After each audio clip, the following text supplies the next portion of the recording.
I just don't know what to say. I don't I don't know. I just don't I don't What's good, YouTube? Ricky Fontaine here with another episode of Ricky Fontaine On. And today, what I'm on is the Atlanta Falcons versus the Dallas Cowboys. Before I get started, don't forget to like this video and subscribe to my channel for similar videos as like the one I'm going to do right now. So let's just get into it.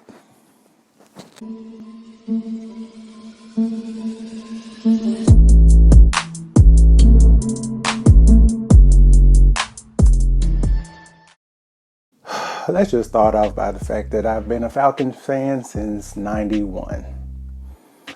I was a fan when we did another dumb thing by trading Brett Favre. Yeah, how's that working out? So I'm not new to the debacle that is the Atlanta Falcons. That's my team. I mean, my room is decked out in Falcons. I love my team. I mean, just to give you guys a little bit of history on my team, we've been around 55 seasons. Our record is 365, 463, and 6. We don't even have a 500 record as a team. We've been to the playoffs, count them, 1, 2, 3, 4, 5, 6, 7, 8, 9, 10, 11, 12, 13. We've been to the playoffs 13 to 14 times in 55 years. And let's not talk about the winning records that we have. Until Matt Ryan was drafted, we did not have back-to-back winning seasons in, oh my God, forever. So I'm good with, supporting my squad or whatever. I'm not a front runner. I'm not going to go jump on the bandwagon of your Cowboys or your Patriots or your 40 Winers or anybody like that because they have prestige history. I am a person who's going to root for a team, a real team.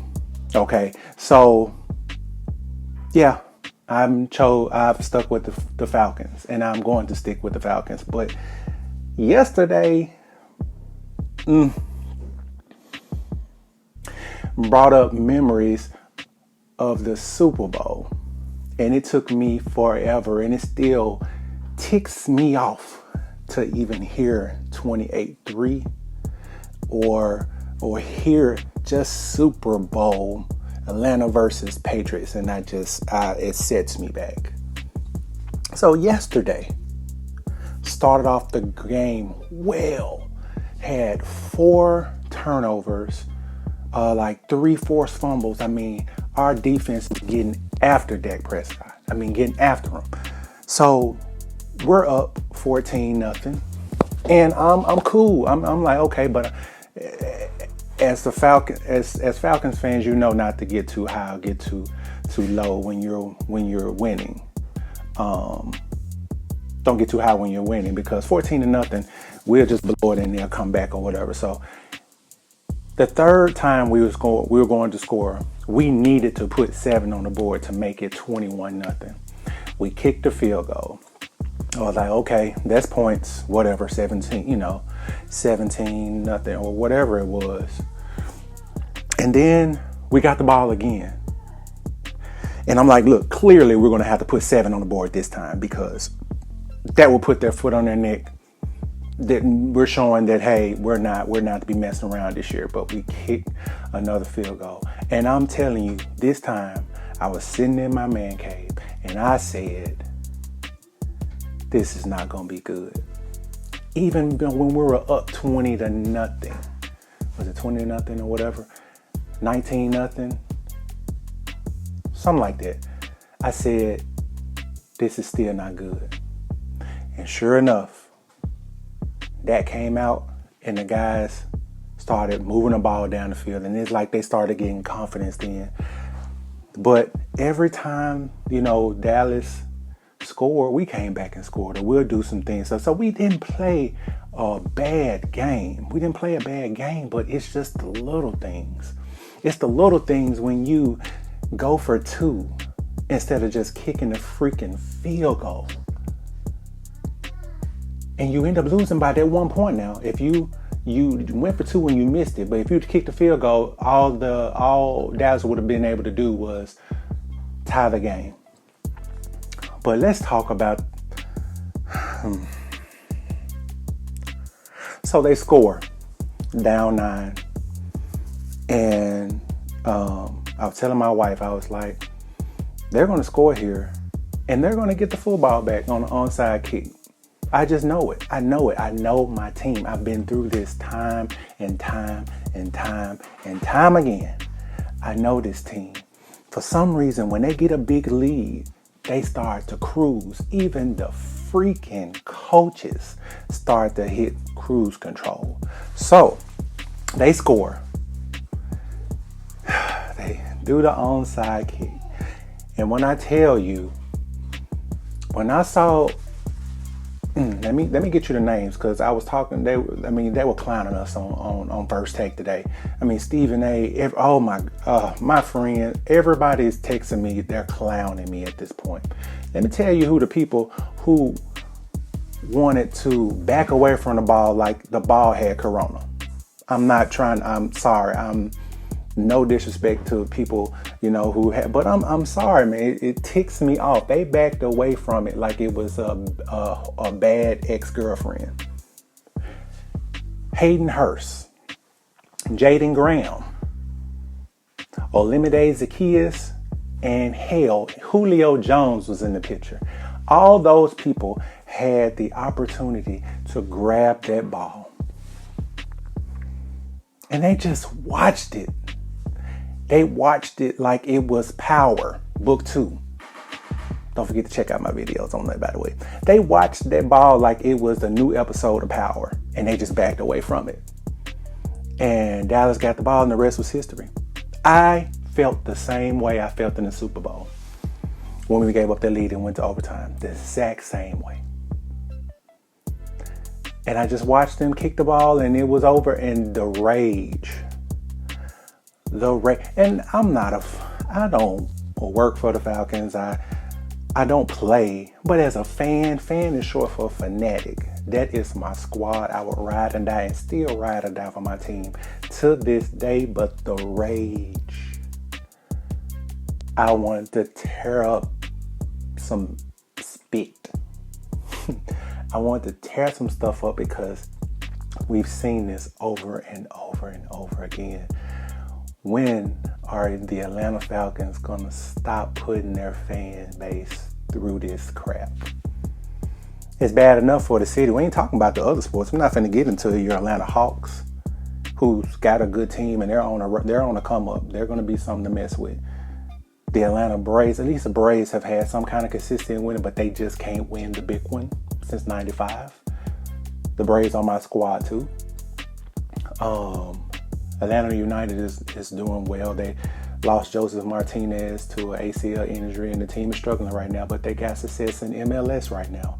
The Atlanta Dream, they're trying to grow into a powerhouse, and I'm supporting them as well in WNBA. But for the Atlanta Falcons to continue to do what they do to their fan base, it's crazy. It's crazy. Here goes a stat. I was watching on the news. I watched on ESPN. They brought up a stat, and it's just so us to be a part of this horrific history, let alone the Super Bowl 28-3 BS. Teams that scored 39 points with no turnovers before yesterday's debacle, and that's me saying it nice as I can because I'm really trying to watch my mouth. Before yesterday's game, Elias Sports Bureau stated that teams that scored 39 points and have no turnovers were 440 and 0 and 0. Guess who's the 1 and 440 and 1 now? The Atlanta Falcons. We have to be part of the most craziest stats. And who knows, this may happen again later on this season. It may happen 2 years from now, whatever. It may not ever happen again. But that 1 is always going to be the Atlanta Falcons. Even if they do it 2 or 3 more times, the first person they're going to always remember is your Atlanta Falcons. Man, I love my squad, but man, you guys pissed me off yesterday with some of the stuff. And I get it. You're not supposed to hang your head on one game. It's Muda. But that's true. That's right. But I want somebody to be held accountable for this. Somebody need to be demoted to the practice squad. Somebody need to send some of the fans stimulus checks. Whatever, man. Like, this is ridiculous. It's ridiculous. But I said all that to get it all off my chest. And then it was the Cowboys you lost to. Like, for this fan base, the squad is cool, and I say that organization is not going to do anything until Jerry Jones is out of there. I'm sorry, I say that to all my friends who are Cowboy fans.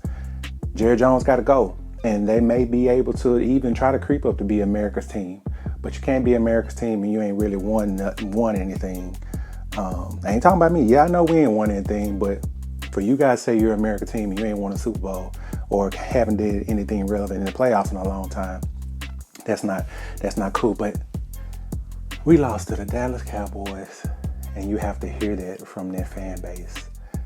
And then you have to hear the TV channels and everybody just going in on you. Twitter was blowing up with all kind of memes and stats and stuff, and it's depressing.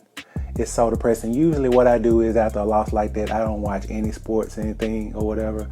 But you gotta face it head on. Just like it had to face that 28-3 Super Bowl lead that we blew, have to face that head face to face. It gotta face this too.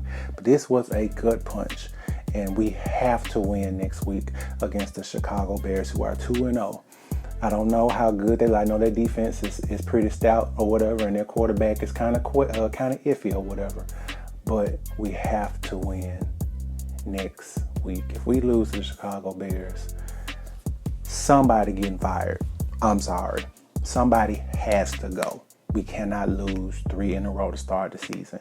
You already in a great division in the NFC South. And a lot of teams in the other NFC and other teams in the NFC are getting better. So the playoffs, even though they expanded it, you're not going to have that many opportunities to get in the playoffs, let alone win games, with how improved the NFC has been this year. So next week is key. But this week, y'all may be off today. Hell, y'all don't need to be off today. We need to be working on special teams training, and we need to work on that defense a little bit more, because you done gave up so many points to the opposition in the first 2 games. Hell, that might be a record. Come on, Falcons. We know you can do it. We know you can do it. Let's beat those Bears next week.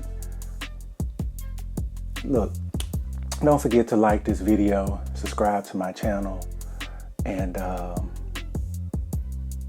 hopefully next week I won't have to come on here and do another video about us losing yet another game, and this time to the Chicago Bears. And when I do it, by the time if that ever happens and I'm doing a video, hopefully I'm talking about Dan Quinn getting fired. Because 0-3 with the talent that you have and your defense is improving, that's not going to fly. I'm Ricky Fontaine, and I'm out, man.